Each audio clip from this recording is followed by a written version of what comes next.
Assalamualaikum warahmatullahi wabarakatuh. Kita akan belajar menerjemahkan dan mentadaburi surat Al-Mulk dari ayat pertama. A'udzu billahi minasy syaithanir rajim. Bismillahirrahmanirrahim. Tabarakalladzi biyadihil mulku wa huwa ala kulli syai'in qadir. Alladzi khalaqal mauta wal hayata liyabluwakum ayyukum ahsanu amala wa huwal azizul ghafur. Maha suci Allah yang menguasai segala kerajaan, dan Dia maha kuasa atas segala sesuatu, yang menciptakan mati dan hidup untuk menguji kamu sekalian, siapa di antara kalian yang lebih baik amalnya, dan Dia maha perkasa, maha pengampun. A'udzu billahi minasyaitonir rajim. Bismillahirrahmanirrahim. Tabaraka, maha sucilah, siapa alladzi, zat yang mana, biyadihi, di tangannya lah, al-mulku, semua kerajaan, wahwa, dan Dia itu, ala kulli syai'in, atas segala sesuatu, itu qadirun, maha kuasa. Ya, demikian tadi terjemah secara lafdhiyah surat Al-Mulk ayat 1 sampai berapa? Sampai 7 secara lafdhiyah per kata, dengan beberapa penanda untuk menunjukkan kedudukan kata dalam struktur kalimat-kalimat yang tadi kita bacakan, untuk menunjukkan mana fi'il, mana fa'ilnya, mana maf'ulnya, mana mubtada, mana khobarnya. Selanjutnya mari kita sedikit menyelami akan kandungan makna dari surat Al-Mulk ini. Selanjutnya marilah kita mentadaburi, mengambil pelajaran dari surat Al-Mulk yang tadi kita baca. Tabaraka, maha sucilah siapa, alladzi, zat yang mana, biyadihi, di tangannya lah, al-mulku, semua kerajaan. Maha suci Allah yang dalam genggamannya lah, dalam kekuasaannya lah, seluruh kerajaan di muka bumi ini, alam semesta ini berada di bawah kekuasaan, di bawah genggaman kekuasaan Allah Subhanahu wa ta'ala. Maka kita menyebutkan maha suci Allah. Maha suci menunjukkan bahwa Allah memiliki sifat yang sempurna, tidak ada cacatnya, tidak ada kekurangannya, maha kuasa, maha perkasa, maha sempurna. Itu maha suci, sesuatu kemuliaan yang tidak ada sedikit pun celah, gak ada sedikit pun cacat kelemahannya. Maka kalau kita kagum terhadap sesuatu, kita menyebutkan tabarakallah, maha suci Allah. Wa huwa ala kulli syai'in qadir, dan Dia Allah itu maha kuasa atas segala sesuatu. Ini juga masih menggambarkan tentang kekuasaan Allah, keperkasaan Allah yang mutlak terhadap segala sesuatu. Apapun yang terjadi itu di bawah kekuasaan Allah. Seluruh yang terjadi di alam semesta ini di bawah genggaman kekuasaan Allah. Ayat ini kalau kita baca, anak-anak sekalian, memberikan pengaruh yang dahsyat kepada kita. Dengan keyakinan yang mantap terhadap Allah, kita yakin betul dengan kekuasaan, keperkasaan Allah yang mutlak itu, kita bergantung, bertawakal kepada Allah, maka ini akan menimbulkan satu keyakinan yang kuat, keyakinan yang mantap, optimisme, tidak gampang pesimis, karena kita selalu bersandar kepada Allah yang maha kuasa, yang segala sesuatu itu tidak lepas dari pengetahuan, kekuasaan, dan kehendak Allah Subhanahu wa ta'ala. Kita ini kadang lemah, merasa pesimis. Itu karena tingkat ketawakalan kita, berserah dirinya kita, bersandarnya kita kepada Allah yang kurang. Jadi kalau kita merasa lemah, merasa pesimis, kita perlu koreksi diri. Pesimisnya kita itu seakan-akan mengatakan bahwa Allah tidak kuasa, Allah tidak perkasa, tidak mungkin kita berhasil. Ya. Itu kan sama artinya dengan punya persepsi seperti itu. Manakala kita pesimis, manakala kita tidak memiliki semangat, nggak punya harapan, maka itu seolah-olah melihat bahwa Allah tidak berkuasa untuk mengangkat kita, untuk menjadikan kita berhasil. Maka bacalah ayat ini dengan satu faidah, dengan satu harapan yang kuat, keyakinan yang mantap terhadap Allah, dengan kekuasaan Allah yang menggenggam alam semesta ini, seluruh kerajaan di muka bumi ini, dan kekuasaan Allah, wa huwa ala kulli syai'in qadir, Allah kuasa atas segala sesuatu. Kita memiliki optimisme, memiliki rasa kepercayaan diri, semangat. Manakala kita sedang lemah, kita menjadi merasa kuat karena kita bersandar kepada Allah Subhanahu wa ta'ala. Kalau kalian punya cita-cita, maka cita-cita itu disandarkan kepada Allah. Punya harapan yang kuat, punya optimisme, karena Allah itu ala kulli syai'in qadir. Allah kuasa atas segala sesuatu. Selanjutnya, alladzi khalaqal mauta wal hayata liyabluwakum ayyukum ahsanu amala. Allah itu adalah zat yang telah menciptakan kematian dan kehidupan ini untuk apa?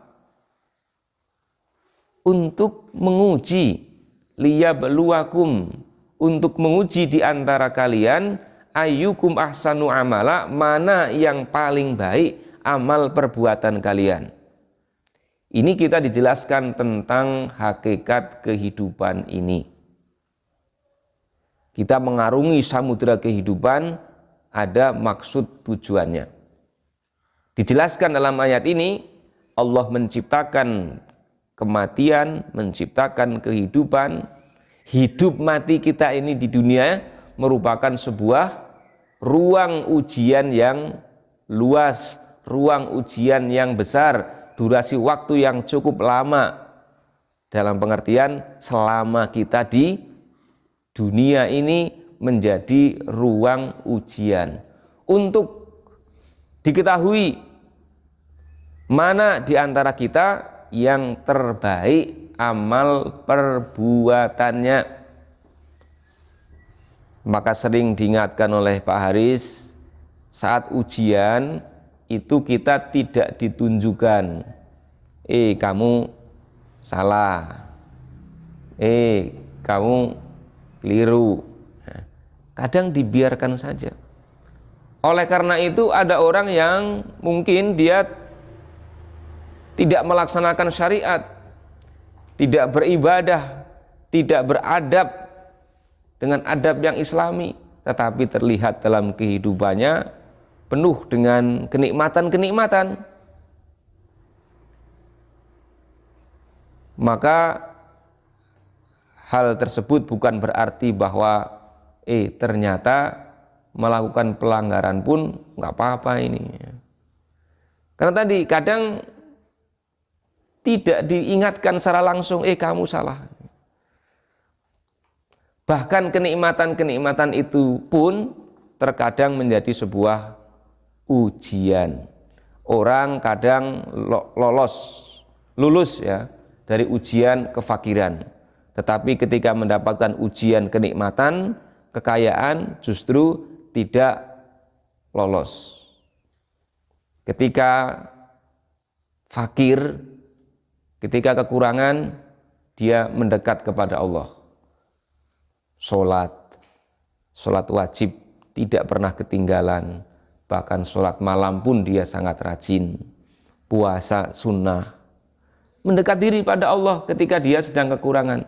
Tetapi kadang ada orang yang justru ketika mendapatkan kekayaan, kenikmatan, dia lalai dari Allah, sibuk mengurusi harta kekayaannya tersebut, sibuk berfoya-foya, bersenang-senang dengan harta kekayaannya tersebut, dengan popularitasnya dan seterusnya. Nah, ini bentuk-bentuk ujian dari Allah di dalam kehidupan. Ada yang diuji dengan kemiskinan, ada yang diuji dengan kekayaan, ada yang diuji dengan kematian. Nah, ini anak-anak panti ya. Di antara kalian mungkin diuji dengan kematian dari anggota keluarga yang kalian cintai, yang menjadi tulang punggung bagi kehidupan keluarga. Nah, kalian mendapatkan satu ujian. Tetapi ingatlah anak-anak sekalian, bahwa ujian itu akan menjadikan seseorang naik derajatnya, naik tingkatnya. Ketika kalian mendapatkan suatu ujian yang cukup berat, artinya kalian akan menempati posisi yang lebih tinggi, yang lebih mulia dibandingkan mereka yang belum mendapatkan ujian yang berat tersebut. Kita paham bahwa di antara kalian ini banyak yang mendapatkan ujian-ujian yang berat. Maka dengan memahami ayat ini, anak-anak sekalian, fahamilah bahwa di balik ujian ada kemuliaan yang menanti untuk kalian. Wa huwal azizul ghafur, dan dia itu adalah zat yang maha perkasa. Maha perkasa. Maka janganlah kalian bersifat lemah, karena kalian bersama dengan Allah yang maha perkasa. Al-Ghafur, zat yang maha pengampun. Allah adalah zat yang maha pengampun. Manakala kalian melakukan satu dosa kesalahan, jangan pernah pula merasa putus asa, karena Allah adalah zat yang maha pengampun. Sebesar apapun dosa, sebanyak apapun kesalahan yang pernah dilakukan, ketika seorang hamba bertaubat, maka Allah akan memberikan pintu maaf. Maka jangan sekali-kali pesimis dan putus asa untuk mendapatkan ampunan dari Allah Subhanahu wa ta'ala. Dua sifat Allah bersanding di dalam ayat ini, yaitu Al-Aziz dan Al-Ghafur, maha perkasa dan maha pengampun. Kalau sifat keperkasaan, sifat berkuasa tidak diiringi dengan sifat yang pemaaf, yang pengampun, yang penyayang, maka biasanya akan timbul kesewenang-wenangan kalau ada dalam diri makhluk. Nah, maka ini ditampilkan di sini, disandingkan Al-Aziz, Al-Ghafur, ini seolah-olah memberikan satu keseimbangan sifat. Allah maha perkasa di satu sisi, tetapi di sisi yang lain Allah ini maha pengampun. Allah maha pengampun. Di ayat yang lain kadang bersanding dengan maha penyayang, sehingga menggambarkan bahwa Allah Subhanahu wa ta'ala ini memiliki keperkasaan, memiliki kekuasaan, tetapi juga bersanding dengan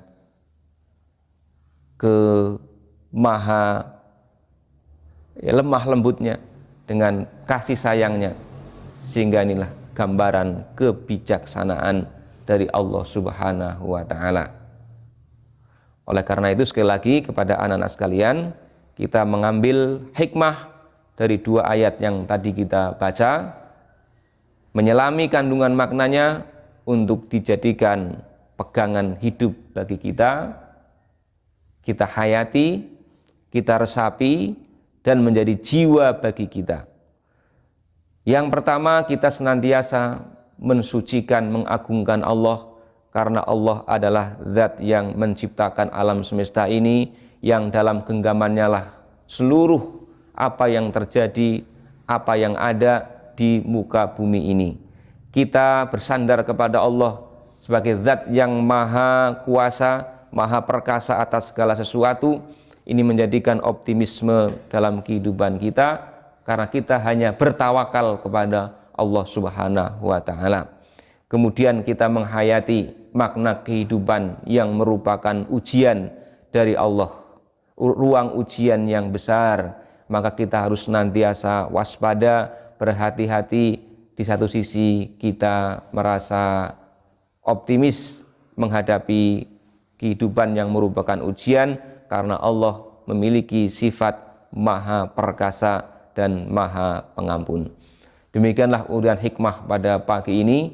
Mudah-mudahan Allah memberikan kemudahan bagi kita untuk menyelami samudra ilmu dari Al-Quran yang sehari-hari kita baca, dan juga samudra ilmu yang ada di muka bumi ini dari seluruh fenomena alam semesta dan fenomena sosial, fenomena yang terjadi dalam kehidupan sehari-hari kita. Kita akhiri dengan doa kifaratul majlis. Subhanakallahumma wa bihamdika asyhadu an la ilaha illa anta astaghfiruka wa atubu ilaik. Wassalamualaikum warahmatullahi wabarakatuh.